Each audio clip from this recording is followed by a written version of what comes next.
Comment le cinéma politisé est-il reçu dans deux pays qui font à présent tout de face au terrorisme, la France et Israël? C'est le thème aujourd'hui que nous avons choisi d'évoquer dans notre séquence culture. Made in France, auto-censuré en France, c'est le dernier thriller de Nicolas Boukieff. Il évoque une cellule djihadiste préparant activement un attentat dans Paris.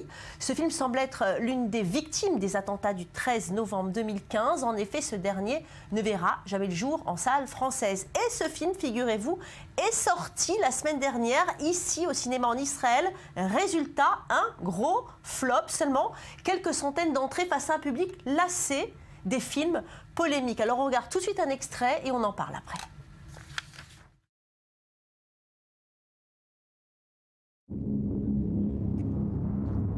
Je m'appelle Sam El Kansouri. Je suis journaliste et j'ai pris le risque il y a 6 mois d'infiltrer les mosquées clandestines de la banlieue parisienne. Ils se doutent de rien? Impossible. Mais tu comptes arrêter quand? Tu vas quand même partir avec eux? T'inquiète pas, c'est bientôt fini. On a pour mission de créer une cellule d'Al-Qaïda. Rasez vos barbes, fondez-vous dans la masse, fumez, buvez, défendez l'Amérique et Israël s'il le faut, mais personne ne doit se douter de rien. Je te suis.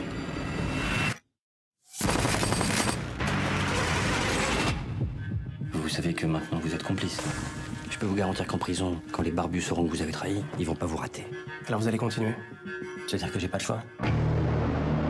Pourquoi est-ce que tu t'y entends à te battre?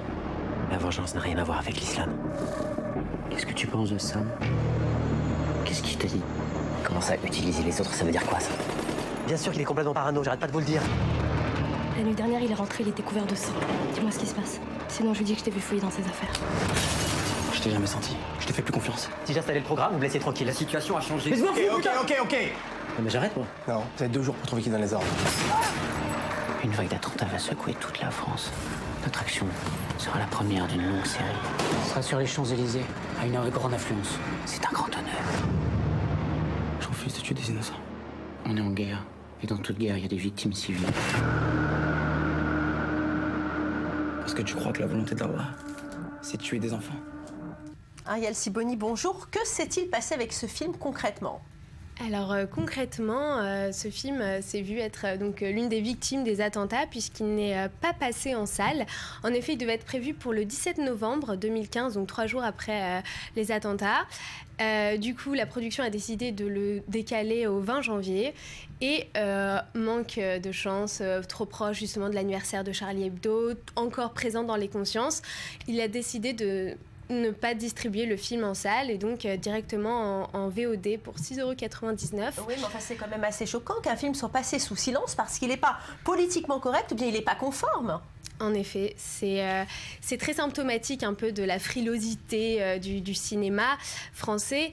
Faut savoir que dès le début, le réalisateur avait rencontré beaucoup de difficultés, que ce soit pour les acteurs qui refusaient donc de jouer, que ce soit pour les festivals, il a été refusé. Et le scénario, il a dû changer de scénario lorsqu'il tournait donc sur le terrain pour pas inquiéter les particuliers ou les mairies. Donc il y avait vraiment une espèce de paranoïa ambiante. Et donc dès la création du film, le réalisateur avait rencontré énormément de problèmes. Difficultés. Alors en plateau avec nous, Avner Shavit, bonjour, bienvenue. Alors vous êtes docteur en cinéma, vous êtes diplômé de Paris-Sorbonne, vous êtes critique de cinéma ici en Israël dans le magazine de référence Voilà, et vous êtes aussi professeur d'université. Alors comment vous expliquez qu'un film comme ça en France, pays quand même de la liberté d'expression, soit passé sous une forme finalement d'autocensure? C'est un cas très rare, c'est un cas isolé, mais je pense que le distributeur avait peur justement des incidents dans les salles après tout ce qui s'est passé à Charlie Hebdo au Bataclan. Ouais. Vous pensez que finalement ici en Israël, question culture, on a plus de liberté d'expression? Ah non, pas du tout. Pas du tout.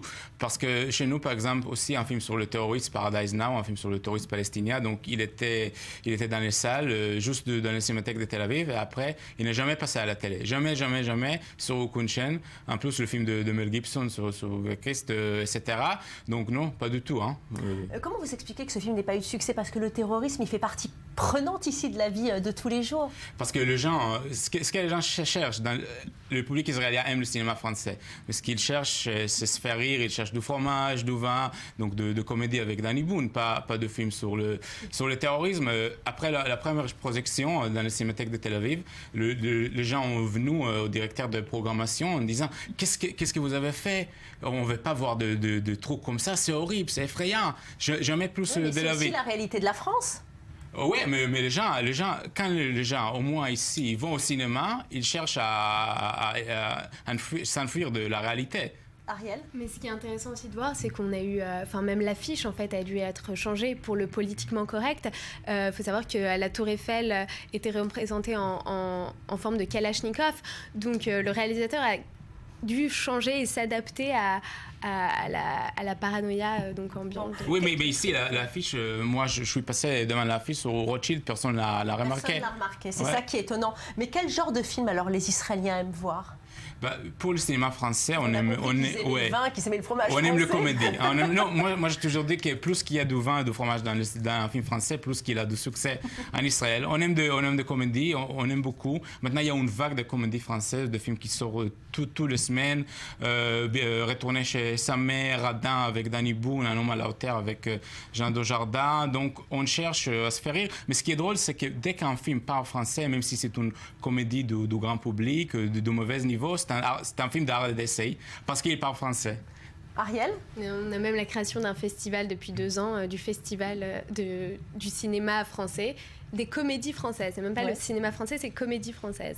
Alors, vous qui êtes un spécialiste justement du cinéma franco-israélien, quelle est la limite à ne pas franchir ici en Israël? Je pense qu'on ne peut pas parler de terrorisme palestinien, on ne peut pas parler des autres religions. C'est ça qu'on ne supporte pas. Merci beaucoup. Allez, merci Ariel. C'est l'heure de notre journal du sport.